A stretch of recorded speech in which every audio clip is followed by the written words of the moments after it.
al uruku apa pira-pira urat, wasabata lan tetep al ajru apa ganjaran, insya lamun ngersakaken Allah sinten Allah ta'ala maha luhur sinten Allah.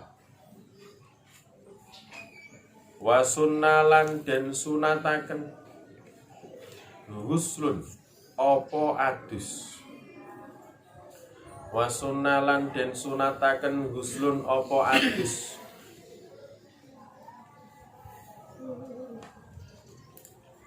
an-nahwi janabatin saking umpamane jinabat, qabla fajrin ing dalem sadurunge fajar sodik, qabla fajrin ing dalem sadurunge fajar sodik, li alla yasila supaya yento ora tumeka, li alla yasila supaya yento ora tumeka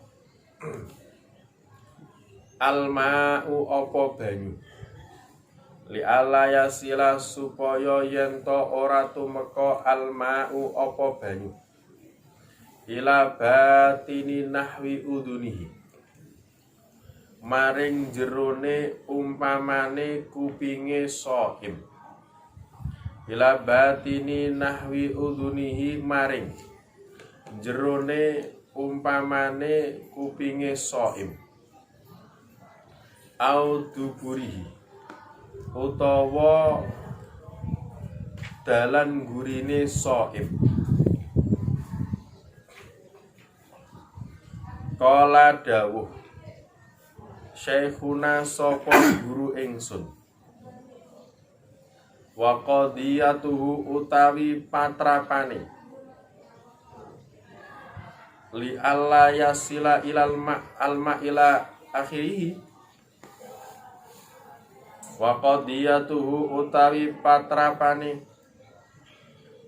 li alla yasila alma ila batini nahwi udune duburihi, anna wusulahu iku sak temene tumekane banyu, anna wusulahu iku sak temene tumekane banyu, lidzalika maring mengkono-mengkono nahwi udunihi au duburihi, muftirun iku mbatalaken poso, walaisa lan ora ono umumuhu apa umume, walaisa lan ora ana umumuhu apa umume lafat li alla yasila alma'u ila batini nahwi udunihi au duburihi, muradan iku den maksud, kama huwa kama kaya barang huwa kang utawi mak dohirun iku jelas, ahdan krono ngalap mimma saking barang, ahdan krono ngalap mimma saking barang, marro kang wis lewat apa mah. Rupane piye? Inna sabqa ma'i nahwil madmadati al-makruhi au ghusril famil mutanajjisi la yuftir atau la yuftiru, bisa dibaca dua.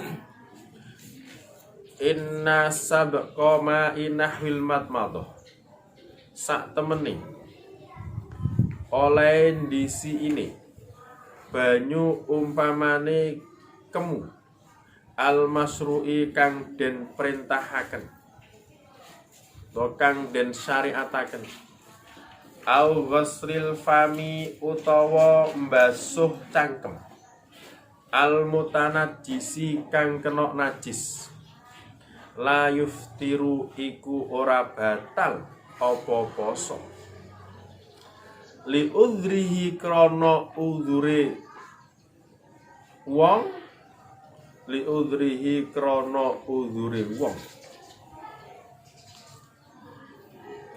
li udhrihi krana udhure sabkuma inahwil madmadah, li udrihi krana udure sabkuma inahwil madmadah fayuhmalu ana lami apa ora ana falyuhmal ngono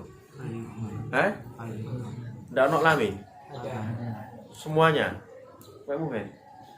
falyuhmal mongko becik den tanggungaken hada apa iki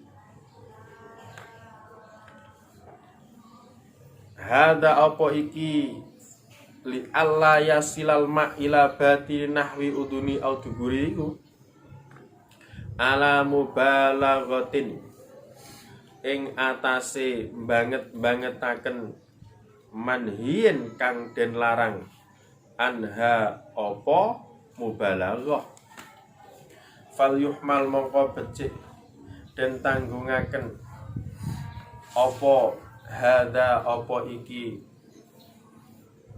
li alla yasilal ma'u ila batini nahwi udunihi au duburihi ala mubalaghatin ing atase bangetaken manhiyen kang den larang anha apa mubalaghah wa sunnalan den sunataken kafu nafsin apa nahan nafsu anto amin saking panganan fihi kang iku tetep ing dalem to amin syubhatun utawi syubhat wa syahwatin ala to amin wa syahwatin lan saking syahwat mubahatin kang den wenangaken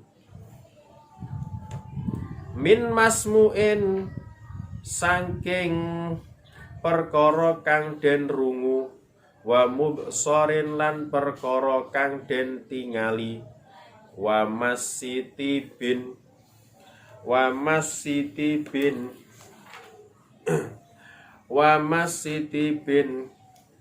lan saking demek wangi-wangian wa syammihi lan ngambuti bin walau ta'arodat lan namuna perlawanan karohatu masiti bi opo makruwe demek wangi-wangian liso ini kedue wong kang poso warot titipi lan balekaken wangi-wangian ya fajtina bul masi mongko utawi ngeduwi demek wangi-wangian fajtina bul masi mongko utawi ngeduwi demek wangi-wangian aula iku luweh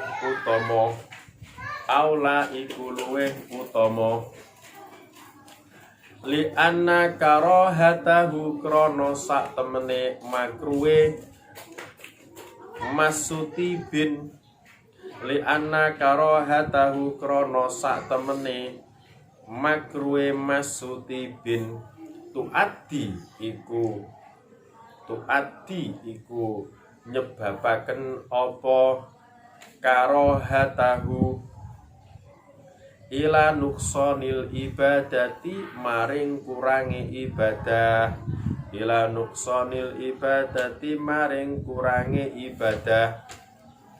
Qala dawuh fil hilyati ing dalem kitab hilyah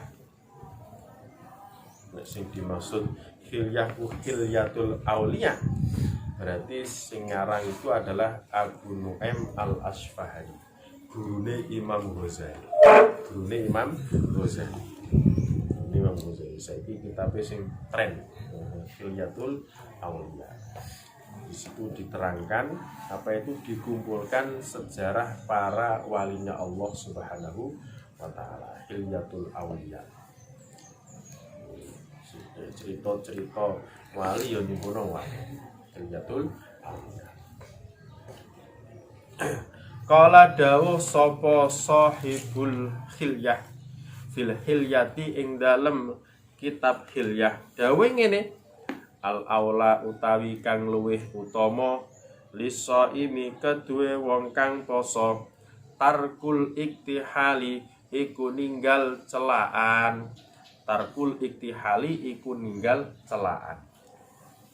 Soale Rasulullah sallallahu alaihi wasallam itu celaan. Mripate dicelaki Rasulullah. Manfaatnya banyak. Biar tidak kena sakit mata. Biar pandangannya lebih tajam. Sekali lihat langsung dapat. Baca dulu.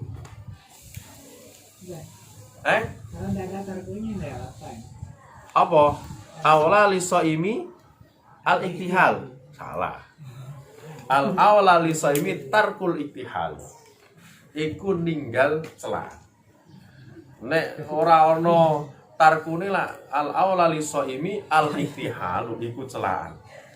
Iki ninggal.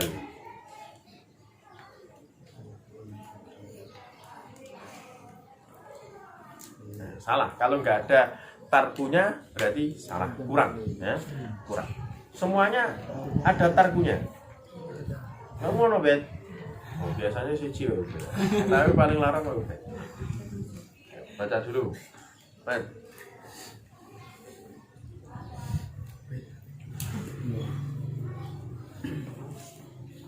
Nah, betul lama.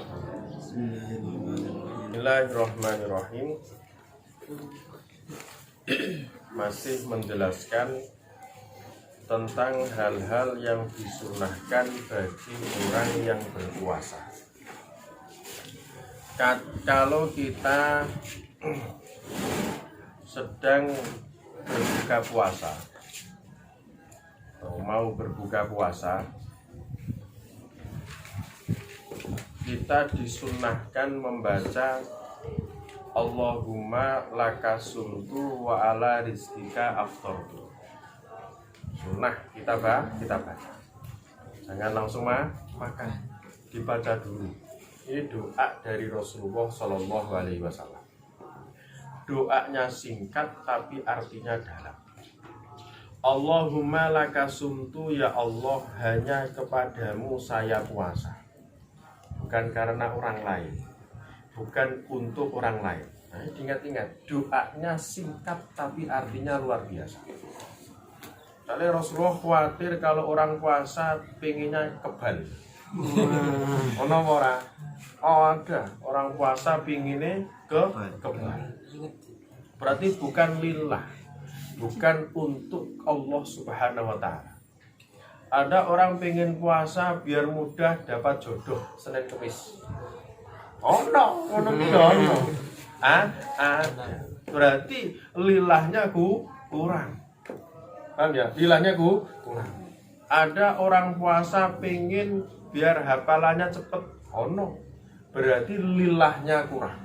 Lilahnya kurang. Pengen puasa biar dapat rezeki cepet. Biar cepet dapat uang. Ada. Banyak. Maka di sini dikatakan oleh Rasulullah, Allahumma lakasumtu, titik. Ya Allah, hanya kepadamu, hanya untukmu, hanya karenamu, wahai Allah, saya berpuasa, bukan untuk yang lain. Paham?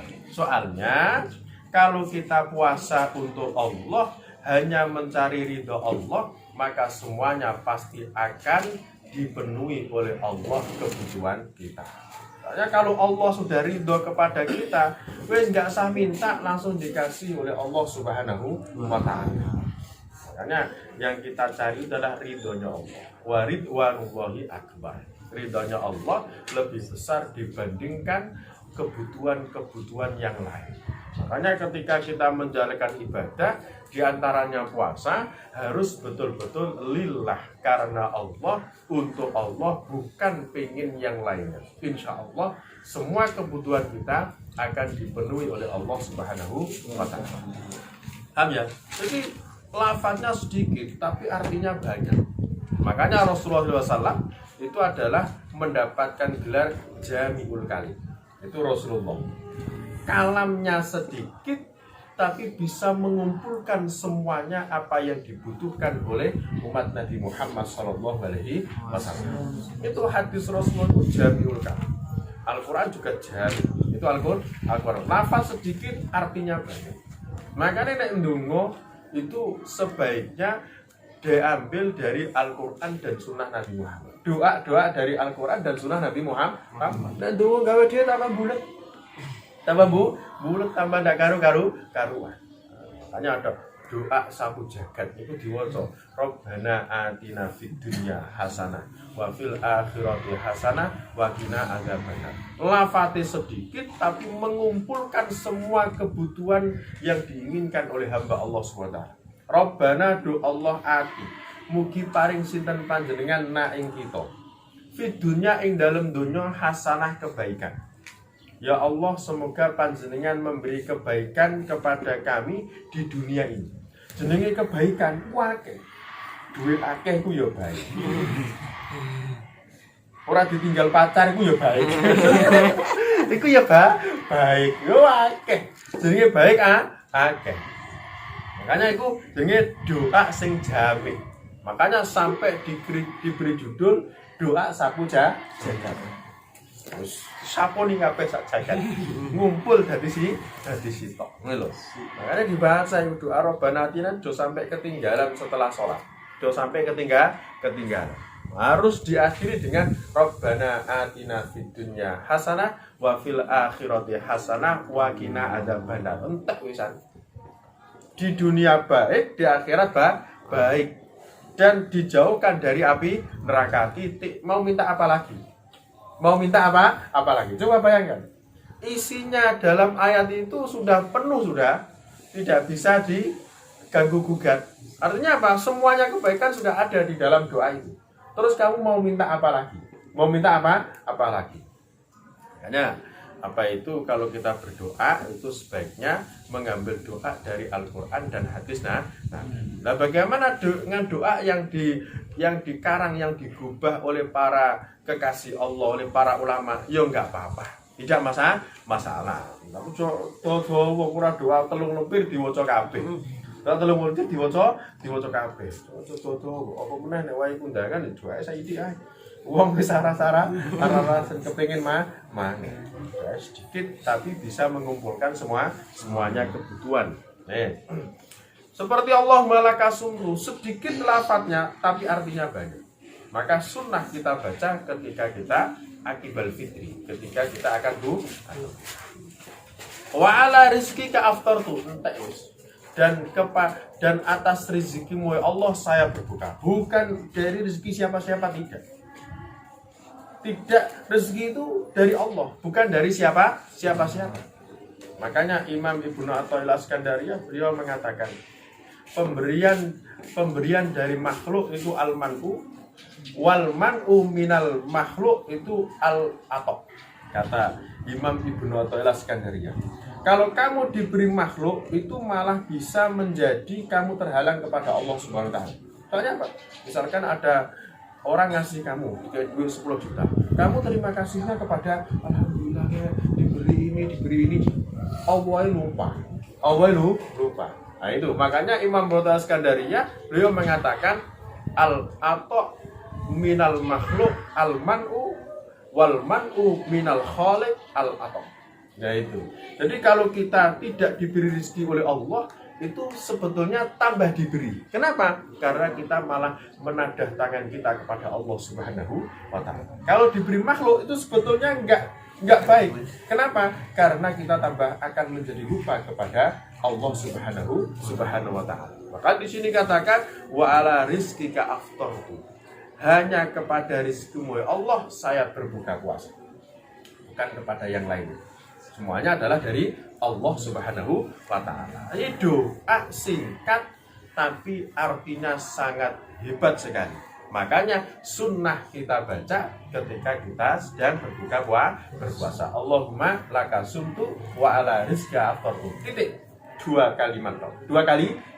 Tapi artinya luar biasa. Yes. Nah di sini dikatakan wa yazidu man aftara bil ma dhahabad dhamu wabtalatil uruk wasa badal aju insyaallah. kalau ada orang puasa kemudian dia berbuka dengan air, maka ditambahi doanya. Ditambahi bagaimana? Allahumma laka sumtu wa ala rizkika aftartu dahabad dham'u wabtalatil huruf wa sabatal ajru insyaallah. Ditambahi. Soalnya apa? Ya Allah, hanya kepadamu kami puasa, dan hanya atas rezekimu ya Allah kami berbuka. Telah hilanglah rasa haus pada diri kita, telah hilang rasa dahaga. Soalnya minum air. Wabtalatil uruk, dan urat-urat tenggorokan yang sebelumnya kering sekarang menjadi basah. Basah, dan wasabatal ajru, dan insya Allah diberi pahala oleh Allah Subhanahu wa Ta'ala. Ini doa dari Rasulullah Sallallahu Alaihi Wasallam. Tapi kadang-kadang orang, doa kamu kurang keren. Jangan gitu. Kita itu melihat siapa yang ngasih, jangan melihat apa yang dikasih. Kan gitu. Siapa yang ngasih? Walaupun yang ngasih permen 1, tapi kalau yang ngasih emas 6, itu bagaikan intan mutiara 10 kg. Jadi apa? Jangan melihat apa yang barangnya, tapi lihat siapa yang memberi. Siapa yang memberi? Beda toh. Kalau yang memberi emas 6, Masya Allah, berbunga-bunga hati. Nggak bisa tidur 3 hari 3 malam. Tapi kalau yang memberi orang lain, walaupun besar, ini apa ini? Paham ya? Nah itu loh. Makanya kadang-kadang ngono sampai si doi itu begitu. Itu sedih nama. Takbirannya sedih anak masuk. Maula ya sholli wasallam. Kenapa sedih lah aku? Ternyata setelah saya telusuri harusnya setelah saya telusuri kok malah dari terus destinam jadi hilang 1 tumbuh 4 ya. Ini doanya ketika mau buka. Wa sunnah ghuslun an nahwi janabatin qabla fajrin. Nah ini sunnah yang kita kerjakan ketika kita sedang puasa adalah seumpama kita itu junub di waktu malam. Misalkan di waktu malam ada suami istri berhubungan, berhubungan. Maka sunnah mandinya itu sebelum terbitnya fajar shadiq. Paham ya? Sunnah, hanya sunnah, tidak wajib. Soalnya apa? Soalnya orang yang junub walaupun setelah fajar shadiq itu puasanya tetap sah. Benar loh. Jadi kalau ada orang yang membawa hadas besar walaupun setelah fajar tetap puasanya tetap sah. Makanya di sini dikatakan sunnah. Sunnahnya bagi orang yang junub mandinya itu sebelum fajar shadiq. Kenapa alasannya? Li alla yasilal ma ila batini nahwi udunihi au duburihi, supaya air mandi junub itu tidak masuk ke dalam telinga atau masuk ke dalam tubuh. Paham ya? Sunnah. Tahu umpama mandi pagi bagaimana? Tidak apa-apa. Umpama mandi pas malam junub, kemudian mandinya jam 5 waktu subuh kan masih ada, maka tidak masalah. Loh, lah fajar shadiqnya kan mulai jam 4. Berarti mulai jam 4 sampai jam 5 puasa dalam keadaan hadas besar, itu tidak masalah.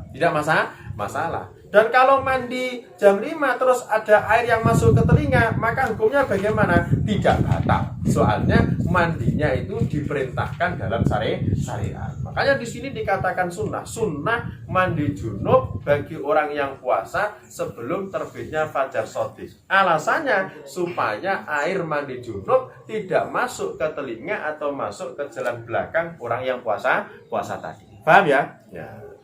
Imam Ibnu Hajar beliau mengatakan, kalau kita lihat alasannya, Kalau kita melihat alasannya, li'alla yasil alma ila batin nawi udunihi al-duburi. Kalau kita melihat alasannya, kata Imam Ibnu Hajar, itu bisa disimpulkan bahwa apapun air yang sampai ke telinga, masuk ke telinga atau ke dubur, itu bisa membatalkan. Itu kalau kita melihat apa itu alasannya kenapa kita kok disunahkan mandi junub sebelum fajar. Alasannya kan supaya air mandi junub tidak masuk ke telinga. Berarti ini bisa diambil kesimpulan bahwa setiap air yang masuk ke telinga, apapun pekerjaannya, maka bisa membatalkan puasa. Padahal tidak demikian. Walaysa umumu muradan. Enggak demikian. Tidak demikian. Kenapa? Sebab kalau ada air masuk, misalkan kita berkumur ketika wudu ya. Berkumur ketika wudu. Kita kumur biasa. Kumur ketika wudu, air kok masuk? Atau pas kita membasuh mulut kita yang ada najisnya.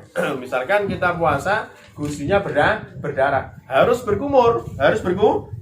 Soalnya darahnya biar hilang. Dikumuri, pas kumur nggak sengaja airnya masuk, maka nggak batal puasanya. Puasanya nggak batal, paham ya? Beda dengan kumur yang tidak diperintahkan.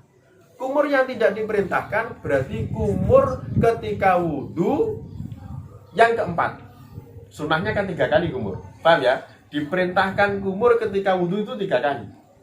Kok kamu pas dalam keadaan puasa kumurnya lebih dari 3, berarti 4. Yang keempat kok masuk, batal puasanya.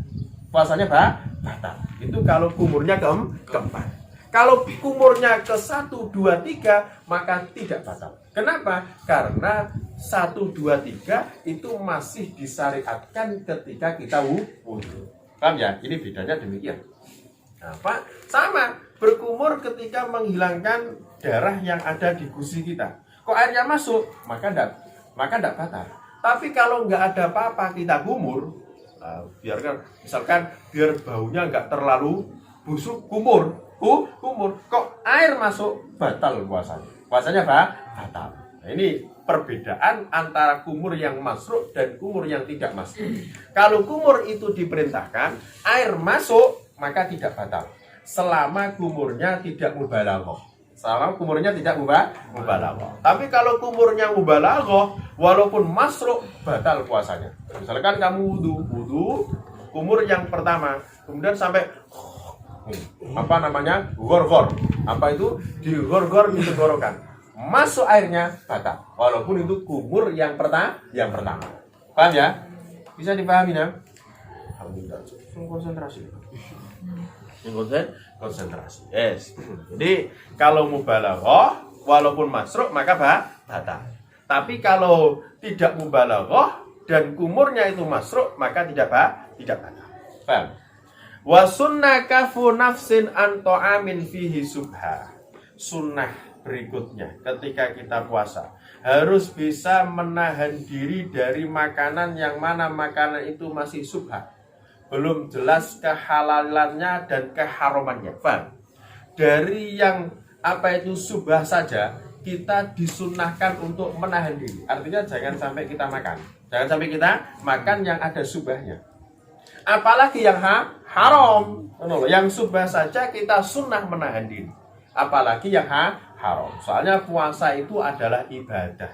Maka ketika kita buka harus betul-betul berbuka dengan yang paling halal. Yang paling halal.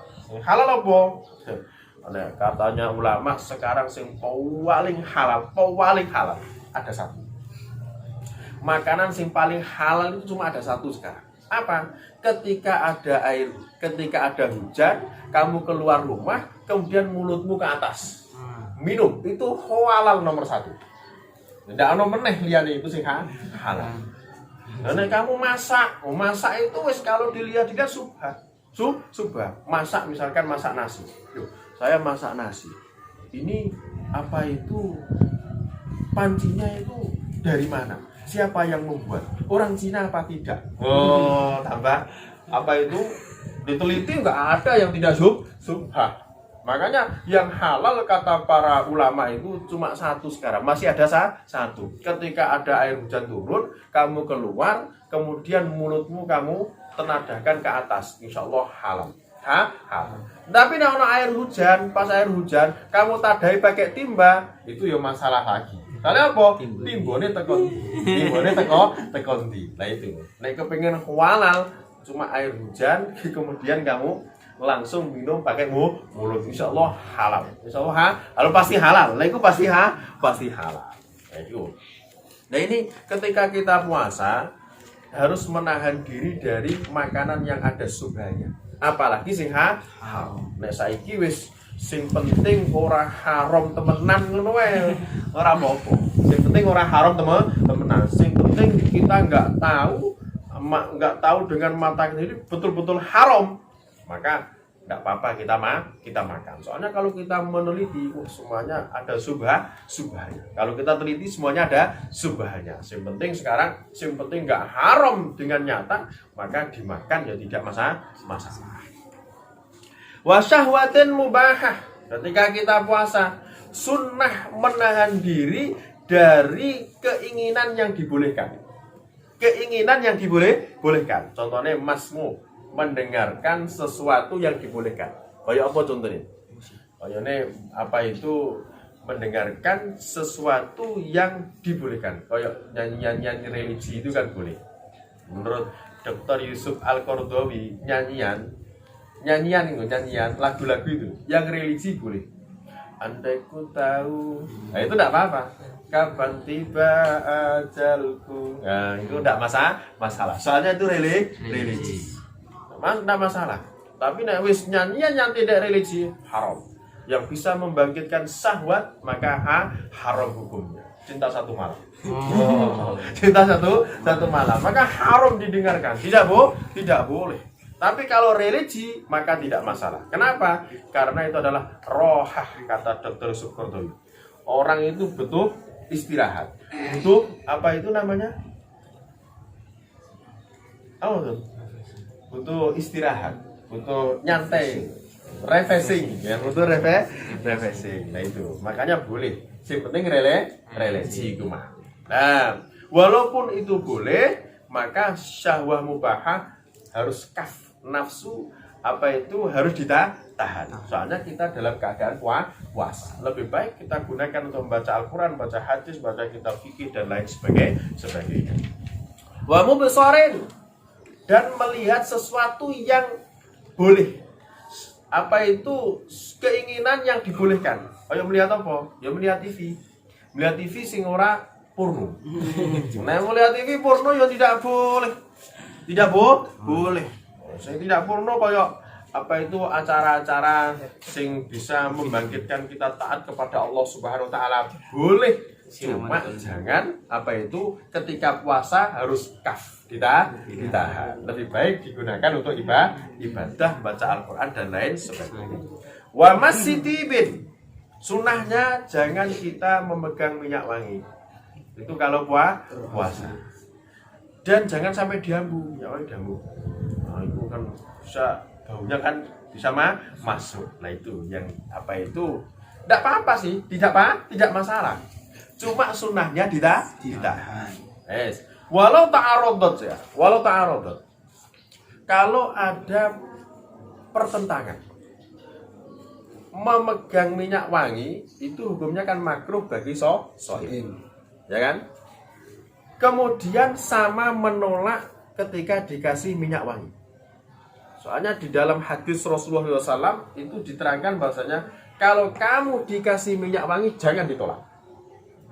Misalkan ada kamu mau sholat biasanya para habaib atau para ulama-ulama itu dia sholat bawa minyak wangi.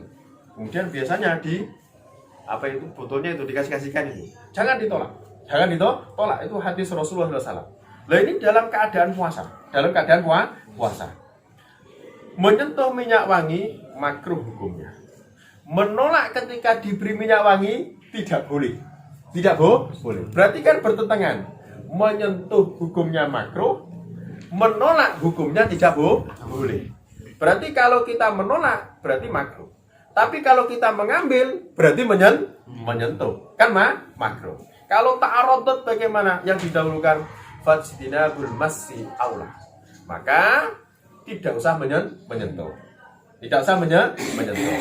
Li'anna karahatahu tu'addi ila nuqsanil ibadah. Sebab menyentuh minyak wangi itu bisa menyebabkan kurangnya ibadah. Apalagi di dalam puasa. Soalnya di dalam puasa itu adalah tidak boleh memperbanyak zina dan tarafuh berlebih-lebihan.